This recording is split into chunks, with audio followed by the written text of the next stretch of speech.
Hey guys, what is going on today on this fine Saturday? I've got a little time this morning to do maybe a half hour or so of sketches. I've got nothing planned, I'm just gonna be doing some warm-ups, maybe some hand training, a little bit of warming up with my hand.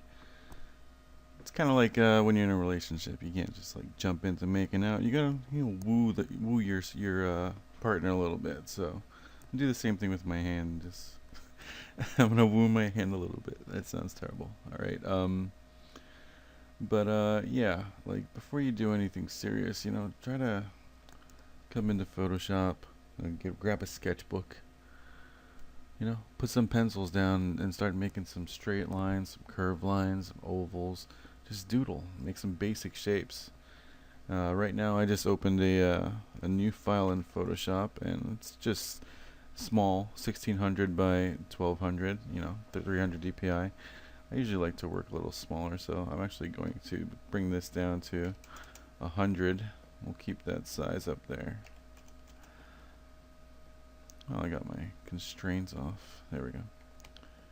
I'll bring that down to not 72, 100. Then bring that back up to 1600. So there. Alright. Now, there, my pen moves a little bit. My computer's kind of sluggish, so forgive me for that. Working on getting a new one. But, yeah, I'm going to take the shading down, the lighting down of this layer just a little bit so that it's not so bright and harsh.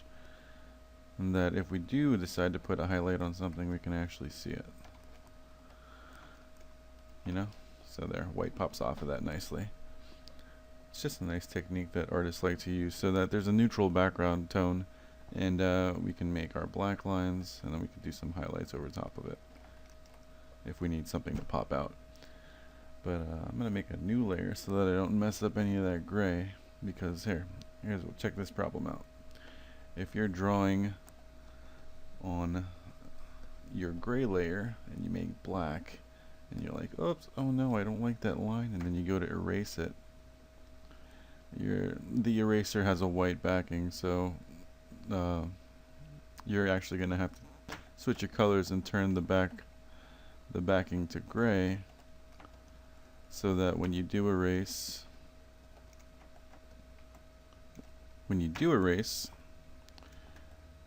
it erases gray. And it's just an extra step that's pain in the butt. So I like to keep it black and white so that I don't have to jump back and forth, and I can just like swap with X button to get a highlight. But I do it on a different layer so I don't mess with any gray tones, and it's also transparent in the background, so whenever I want to move my line work over to something else, I don't have to worry about taking out the gray or the background. Just a few little tips to help there when you're starting your sketches. Setting things up is probably one of the best things that you can do. Taking a few minutes saves so many steps and time in the future. So just make sure you have your process started, and then you can go into it with full creativity and not worrying about anything blocking you. So I'm just going to do some basic shapes and line practice. First, I'll make a few dots. That's how you practice lines. Ghost your hand movement, and then you draw from one dot to the other, and some of them are off, but that's what this is about. This is about getting your hand to be steady and being able to perform these actions on the fly without worrying about, oh, can I draw a straight line going across? Nope, don't do that. Confidence.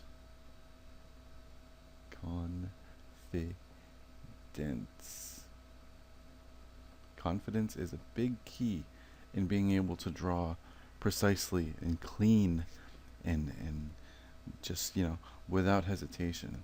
Be confident in what you're doing.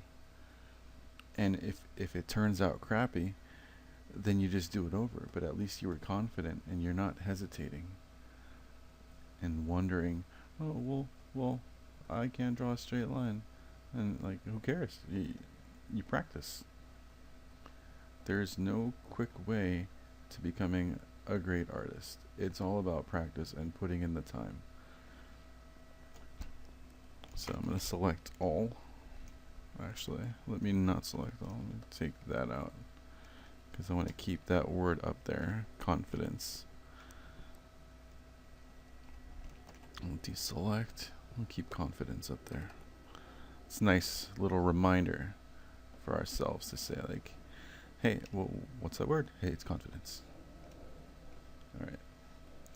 So let's do some ellipses, circles, and you can do it like you did with the lines. Ghost in.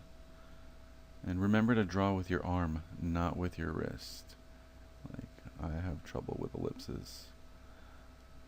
Just freehanding.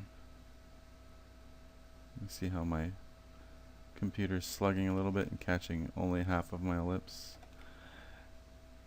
Yeah, this is rough with this. I gotta get a new computer. Alright. So, ghost, ghost, ghost. Yeah, this is a nice practice, you know. We get into some basic shapes.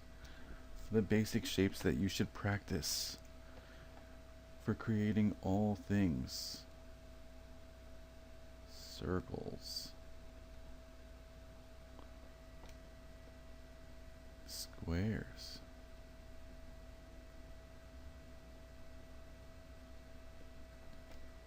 Triangles.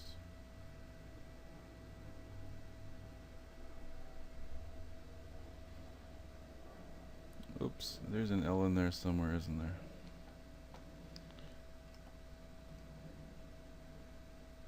Triangles. And you know, you can go into three-dimensional shapes after you do this stuff. This is first. This is priority. Then, when you start, you know, developing these basic things, you can go into spheres and make your circles look three-dimensional. And then you can go into cubes.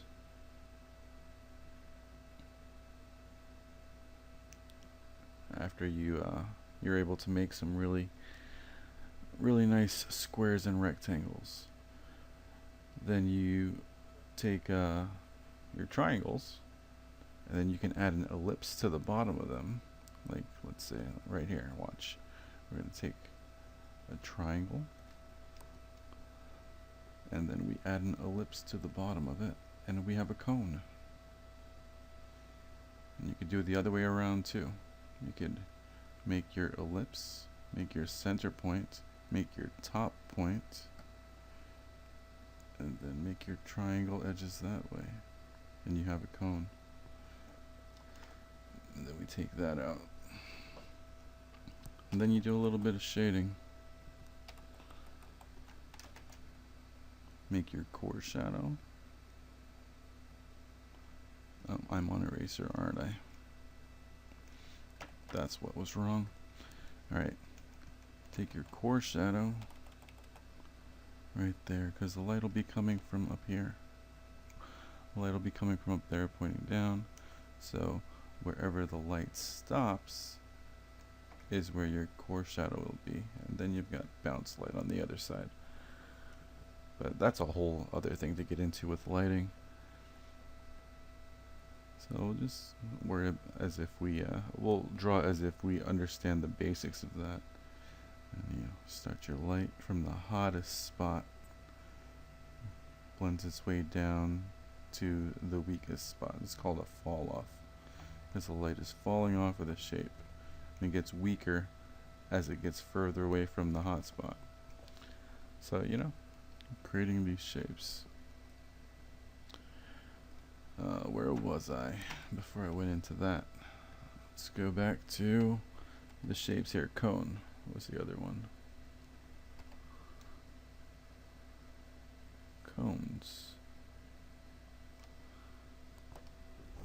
And there's a few other shapes. I mean, what? Yeah, a cylinder. Cylinders are great shapes.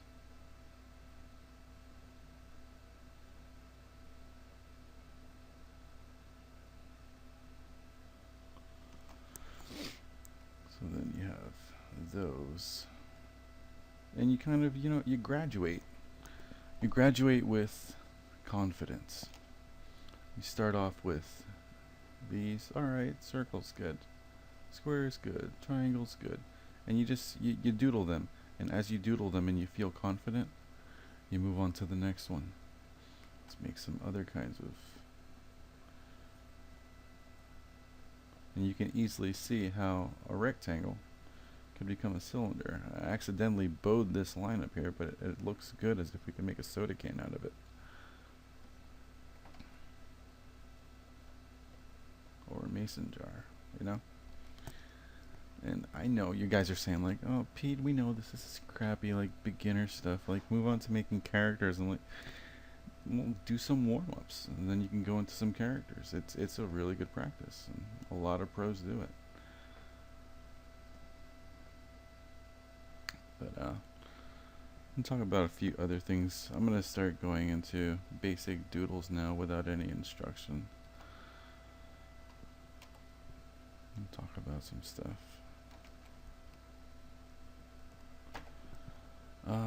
Games. Let's talk about games for a second. I bought Overwatch about 2 months ago, and I've been playing that, and it's kind of fun. I mean, I enjoyed it a lot at first, but the more I play it, the more it's kind of repetitive. It kind of gets repetitive, and I'm glad they're at least adding new characters now to the game, because to be honest, I only play with 3 characters, and you might call me noobish for that, but that's I only find 3 characters in there appealing for my type of gameplay, and I'm not gonna say who it is, who they are, because you're probably gonna be biased and be like, ah, you noob. But they're fun characters for me, and I like them. Their play style.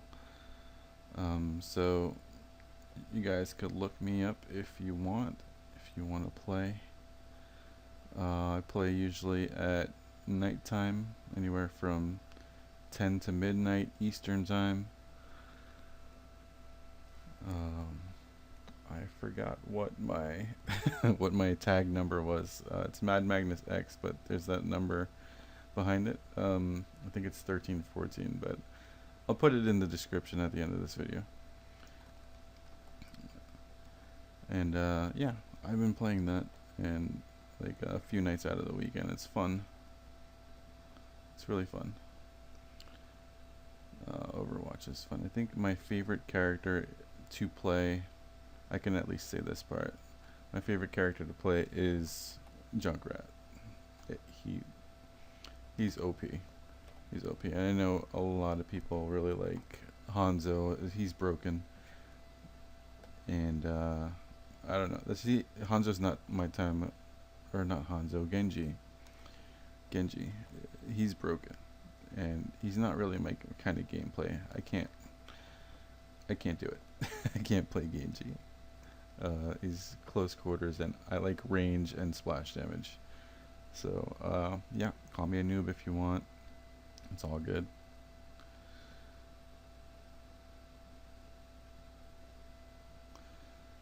Hang on a second while I try to get a nose in here.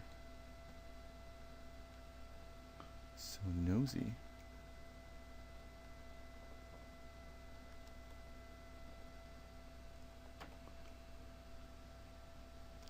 This nose is a little bit aggressive for a cute kind of girl. So let me just make it a little more buttony. Yeah. Look at that. Photoshop with its wizardry.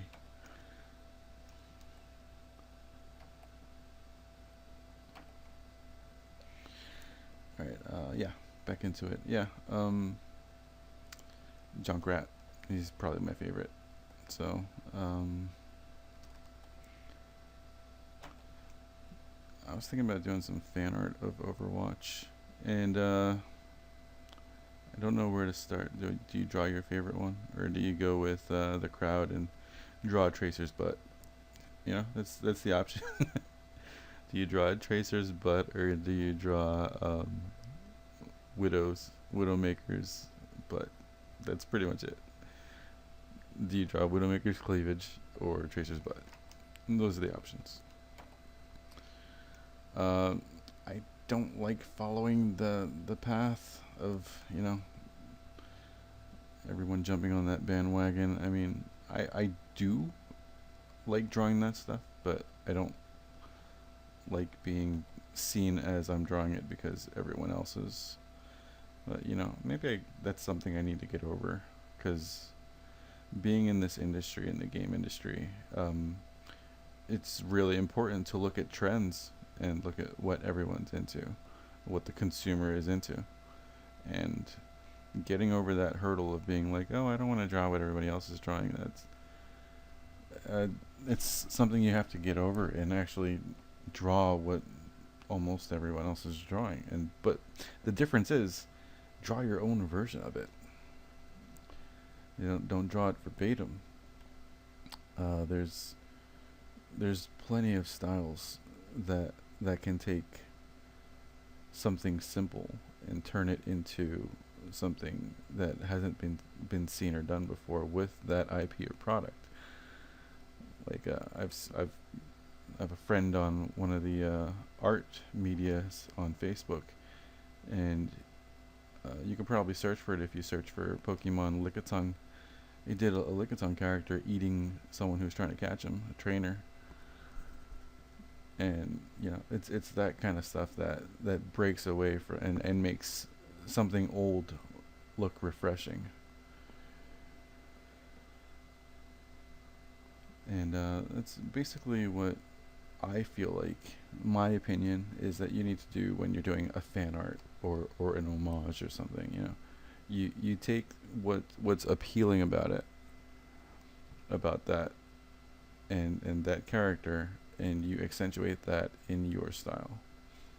So, and there's a difference between ripping off and riffing on. You know, a fan art is a fan art, and that's basically saying that, well, I'm drawing this character specifically from this IP because I like that character, and I want to show my appreciation and flatter the artist or the creator of it. And that's all good. That's fine. That's fine. But when you want to create something new, and you've got like 80% of an IP or an already existing character, that's ripping off. But if you say like, hey, I like the way their hair flows back like that, and I like the way they have their silhouette looks with the baggy pants or a cape or something like that, or cloak. Those are certain things, or like they have scales on them. Like those, if you take a few of those things and then put it on an existing character of your own, depending on how it turns out, you can say you're riffing off of it, which is the good thing. That's saying like, I like these aspects of this, and I'm creating something new based on those appealing qualities.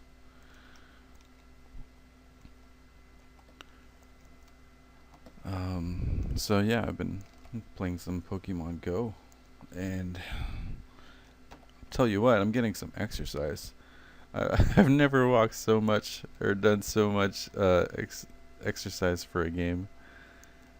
I've done exercise for myself, trying to stay in shape. I've been going to the gym because I'll get into that later. But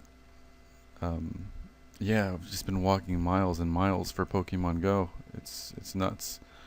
My girlfriend's a big advocate of it. She's like, let's go out, and I don't have all the Pokemon that I want for the amount of walking that I do. Like, the balance isn't there. Oh wait, does this fit? No, her mouth is off. Okay. The balance isn't there. Yeah.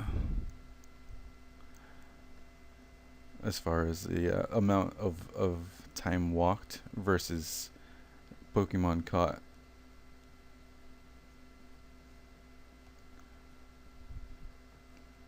And we're gonna be going out today, and hopefully I'll get a few good ones. I've been seeing this Aerodactyl, which is the rare one. He's been popping up in Center City, and I've been wanting to go get him. He's in front of. He pops up in front of a family court. Just kind of funny. All the ladies be flying around like pterodactyls, asking for money. But never mind that. Get myself in trouble here. Yeah, Pokemon Go is very fun, and it's revolutionary that it's got so many people to get out of their house. Of course, there are people who are cheating, and sitting at home with their hacks, but I'm not gonna play that way. I actually like the exercise and getting out and seeing things around my city that I haven't seen or experienced because I had my face in my phone or I wasn't paying attention when I was walking by it. And playing this game actually helps you to stop and look at things like the Pokestops, or they tell you things around your city or a location that are either historical or mean something to someone, or mean something to people, to the city or town.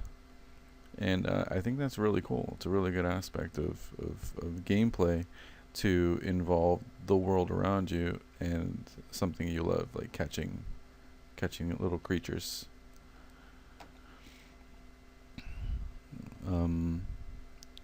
I've also been playing Clash Royale for a while, but I feel like that's dwindling and I'm slowing down on that because of some balance issues. I've loved the game for a while. Like, I just love playing it. I've been spending money on it, not so much pay to play or pay to win, but the gold for getting the chest. Like, there's something about the unlocking the chest that is fun. It's kind of like gambling or something. Well, basically it is. And I think that's a fun aspect, but the balance issues have been making me question if I want to keep spending money on that anymore.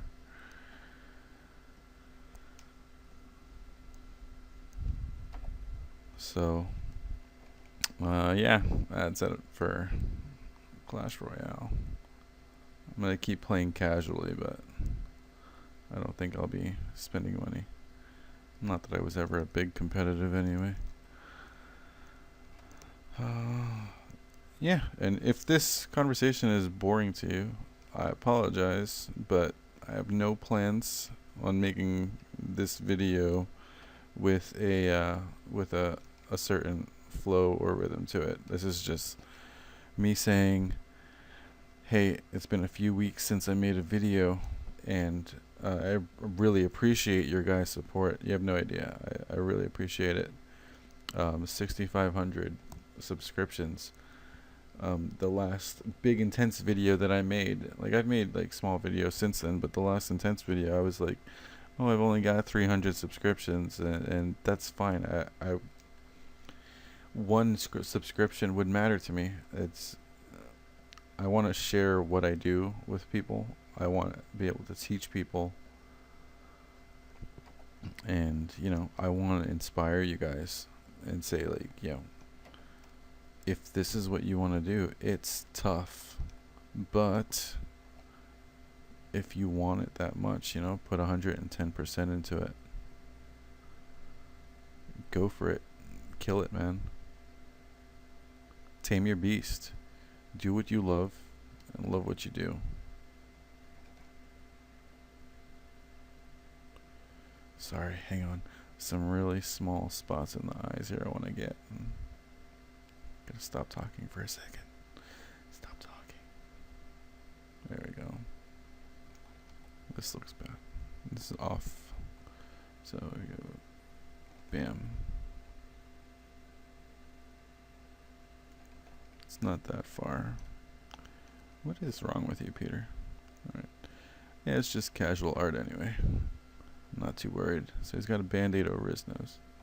I've always liked that look, you know.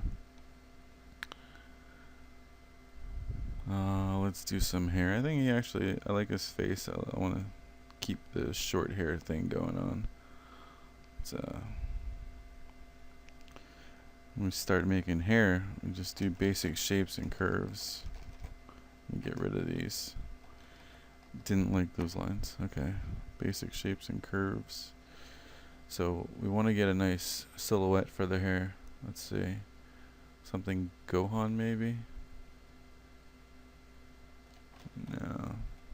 Maybe. Kind of works. Do we want curves? Do we want spikes? Play with basic big shapes.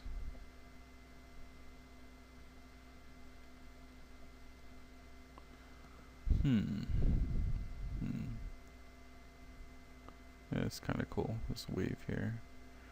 We'll continue that. Alright, there we go. I think we got it. Guys. This back of the head is too big. Let's bring it down here. Bring it back a little, right there. My computer is chugging. Gonna be stopping this soon so I can go poke hunting. But yeah, let's get the neck in here. So the base of the neck would be like right about there. We got the back of the head right here, and then where the front of the neck meets under the chin. So we'll just draw a little three-dimensional circle there. We can erase that. We've got where our neck would be. There we go. Draw.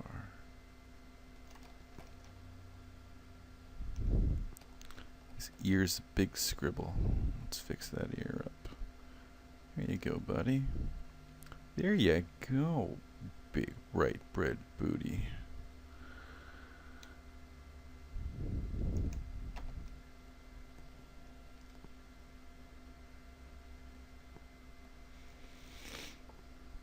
Okay, let's dermal mastoid.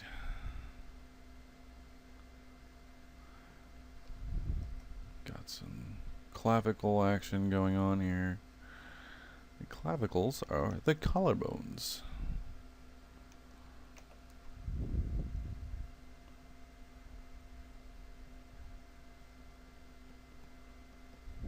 Alright, look at that guy. He's confident. He's so confident he's got a band-aid on his nose.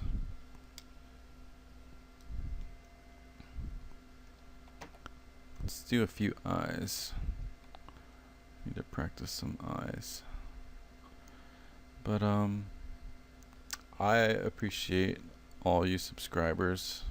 I appreciate the people who don't subscribe and watch the video and like it and leave a comment. I appreciate all of you for going onto my Facebook, going onto my Instagram, and my Twitter. Some basic shapes here. Envelop this sphere.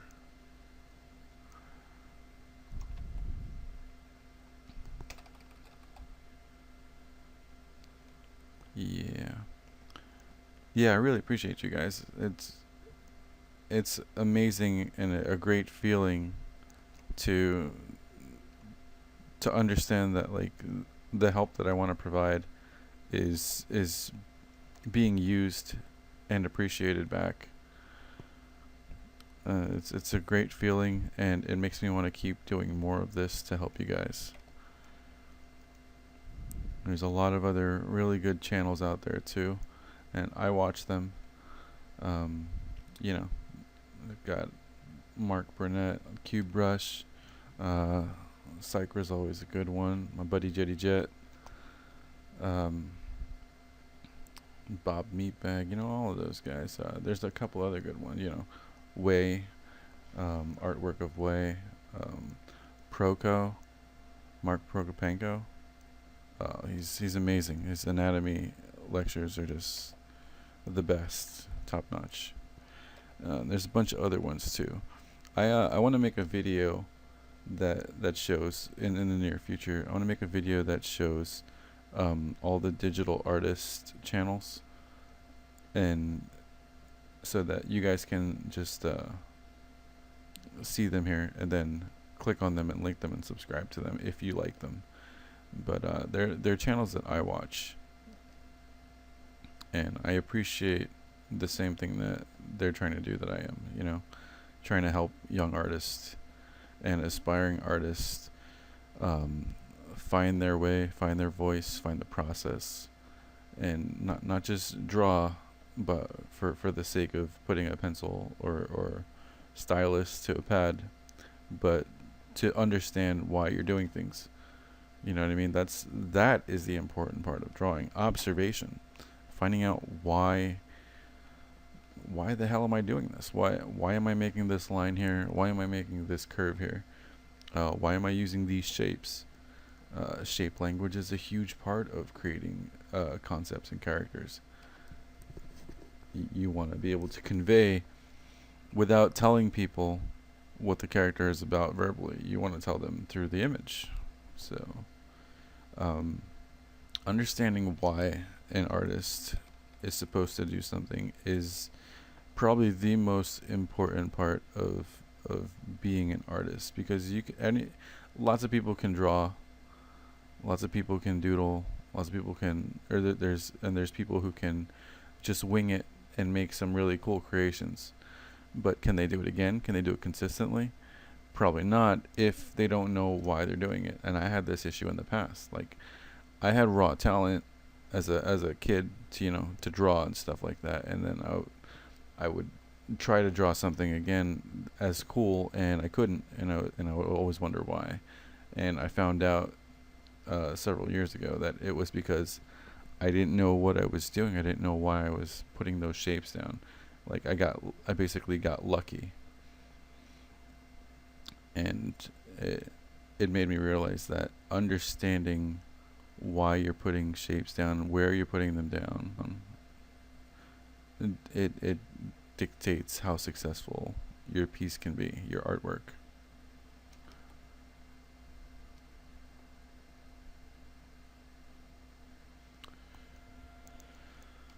So, yeah, be yourselves. Don't try to be anybody else. Take the time and practice. Take the time, put it aside to grab some tutorials, grab some life studies, grab some objects, put them in front of you and start drawing them in the most basic way, the basic shapes. And then graduate. See, that's what it's about. It's not jumping to the finish line right away. It's not about, well, I want it to be a finished digital painting already, like within like 15 minutes of sketching and drawing, and like, no, you're not a master. You need to practice. You need to practice how to make basic shapes look appealing first, and understand why they look appealing when you place them down in a certain order or formation.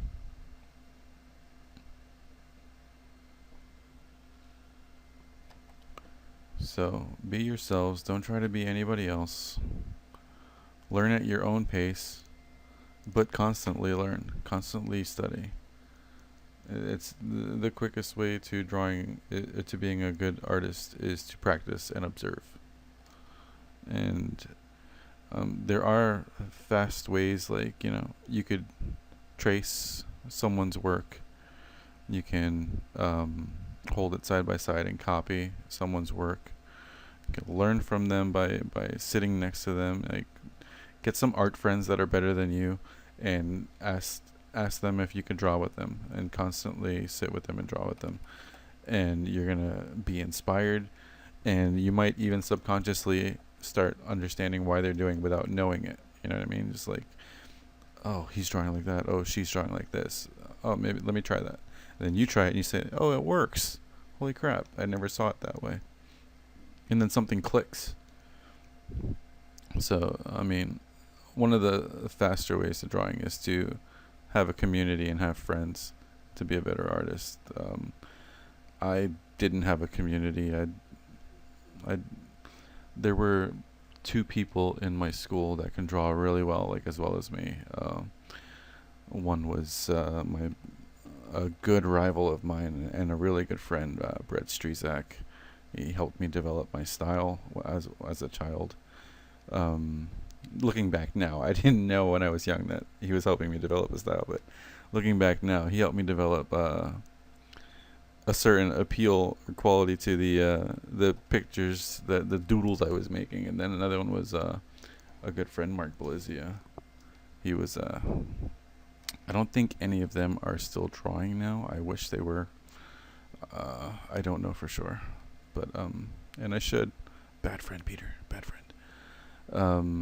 But yeah, I mean, I probably wouldn't have advanced this fast if I didn't have those two as friends pushing me and pushing my limits and saying, you know, I could do better than that. I could do better than that. Like a friendly competition kind of sense, not being a jerk.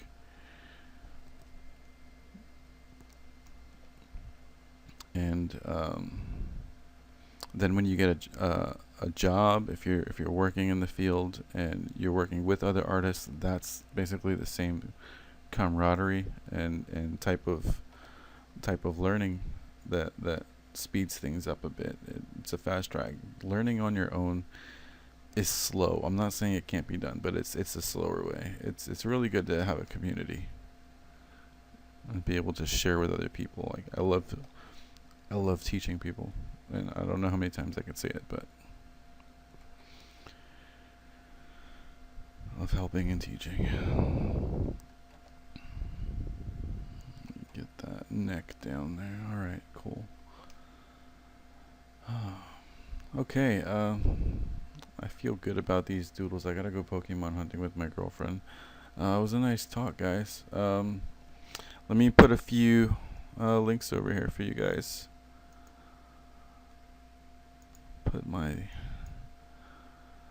So I draw something, doodle, sketch, or some kind of concept piece almost every day, and I upload it onto my Facebook. So please, if you want to see more stuff, go to my Facebook here. I'm gonna put all of this stuff in the description below, but I'll put it here in the video as well.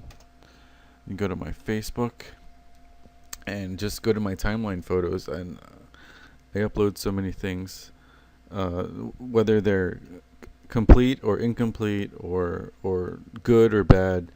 I like to show all the process of what I'm thinking and what I'm doing, and not just show the great stuff, because we're all human. We all make mistakes, and it's good for people to see mistakes so that they don't feel like they're the only one making mistakes.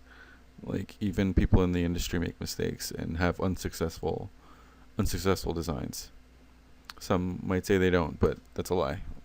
There's more successful ones than others as far as designs, and which is why, you know, we have a process. We create a bunch of thumbs, silhouettes, and we go very basic and simple and quick, and then whatever looks good, it's like throwing crap on paper, and whatever looks good, you move on to the next phase.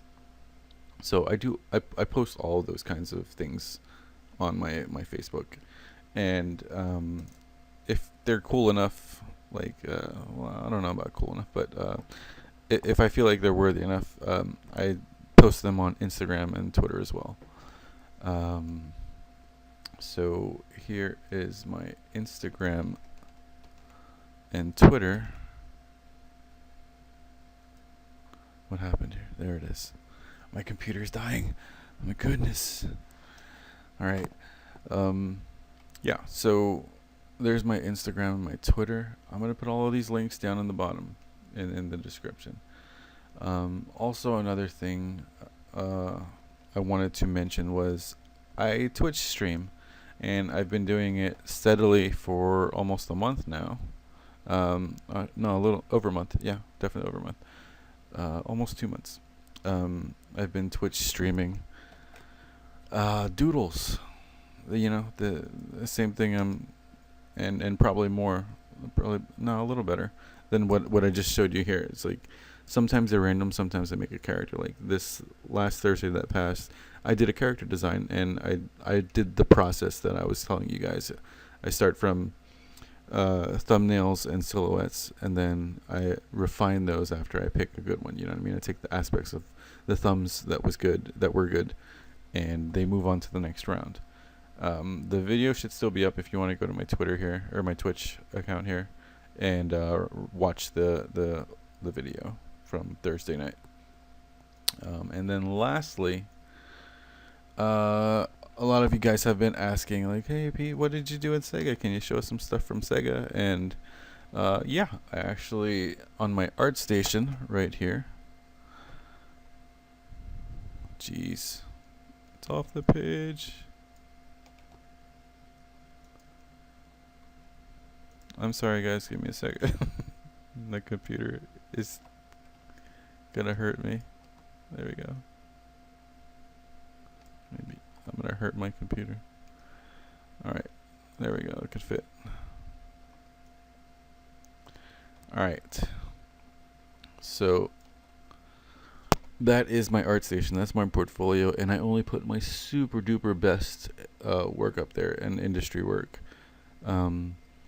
You can go through there and you can see the stuff I did for Sega, stuff I did for other companies. On the Sega stuff, I've also uploaded 3D models that you guys can look at and rotate if you have or from the Sketchfab plugin.